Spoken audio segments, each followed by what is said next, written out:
Good morning, Uncle. Good morning, children. How are you? We are fine. Thank you. And you? I am fine too. Thank you. What's up, children? We want to learn about relative clauses. Uncle, please tell us about defining relative clauses. There are a number of sentences to tell you. I will tell you some of the sentences today. What's a clause? Do you know what a phrase is? No, Uncle. Look at these three sentences.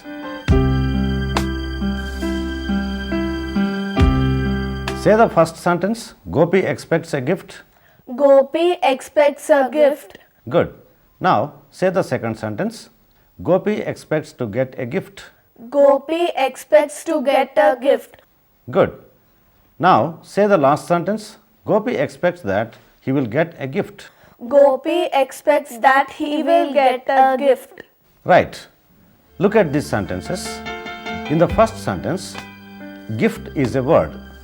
In the second sentence, to get a gift is a phrase. In the third sentence, that he will get a gift is a clause. What's the difference between a phrase and a clause? Look at the phrase and the clause in these sentences.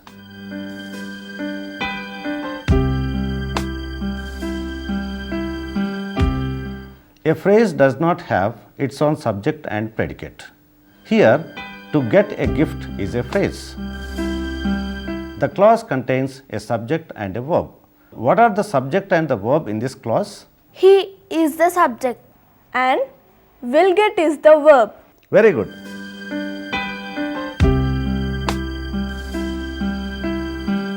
Listen to these sentences.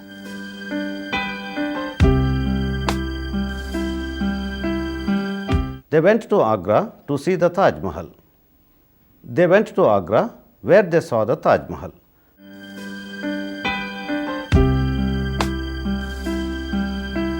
Harita, which sentence has the phrase and which one has the clause? The first sentence has a phrase and the second one has a clause. Very good.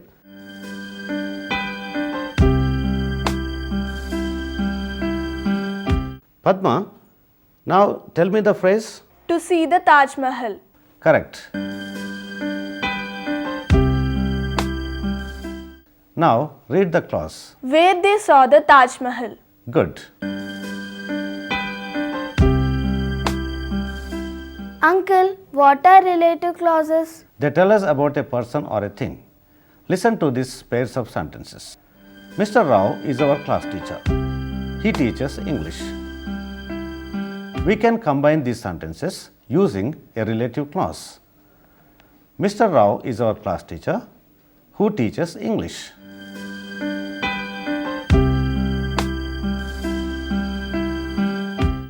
Now listen to another pair of sentences. Teachers like Kala. She scores good marks. Say these sentences. Teachers like Kala. She scores good marks. Teachers like Kala. She scores good marks. We can combine these sentences like this. Teachers like Kala who scores good marks. Say this sentence. Teachers like Kala who score good marks. Teachers like Kala who scores good marks. Good. Say it again. Teachers like Kala who scores good marks. Let's take the earlier pair of sentences. Mr. Rao is our class teacher. He teaches English. Now we can combine these sentences using relative clause. Mr. Rao is our class teacher who teaches English. Now say this sentence. Mr. Rao is our class teacher who teaches English. Mr. Rao is our class teacher who teaches English. Good. Say it again, please. Mr. Rao is our class teacher who teaches English. Good. Now look at the change we made to combine the sentences. We do not change the first sentence. We write it, but we don't put a full stop. Then we write the second sentence with who instead of he. Now say the sentence. Mr. Rao is our class teacher who teaches English. In the same way, look at the other pair of sentences we used. Here, she becomes who. Say the sentence. Just like Kala, who scores good marks. Good. Say it again, please. Teachers like Kala, who scores good marks. Very good. In these examples, we used who to combine the pairs of sentences. Now, let's take a pair of sentences. They are different. Parents know your headmaster. They meet him at parents' meetings. We can combine these sentences as parents know your headmaster, whom they meet at parents' meetings. Now listen again. Parents know your headmaster, whom they meet at parents' meetings.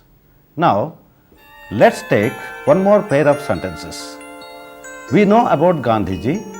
We call him Mahatma. Now we can combine these sentences as we know about Gandhiji, whom we call Mahatma. Now listen again.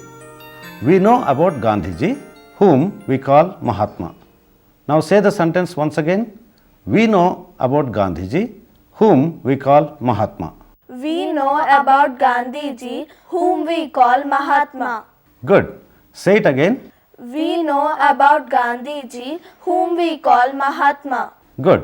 Let's take the earlier pair of sentences. Parents know your headmaster. They meet him at parents' meetings. Now we can combine these sentences as parents know your headmaster, whom they meet at parents' meetings. Say that sentence. Parents know your headmaster, whom they meet at parents' meetings.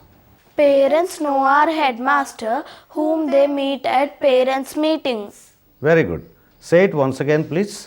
Parents know our headmaster, whom they meet at parents' meetings.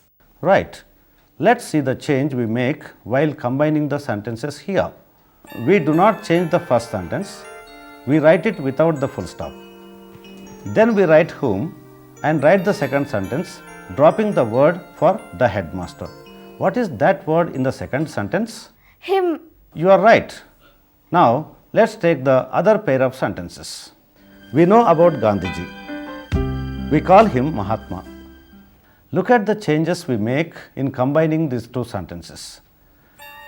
We do not change the first sentence. We write it without the full stop. Then we write whom. Then we write the second sentence, dropping the pronoun for Gandhiji. What is that pronoun? Him. That's right.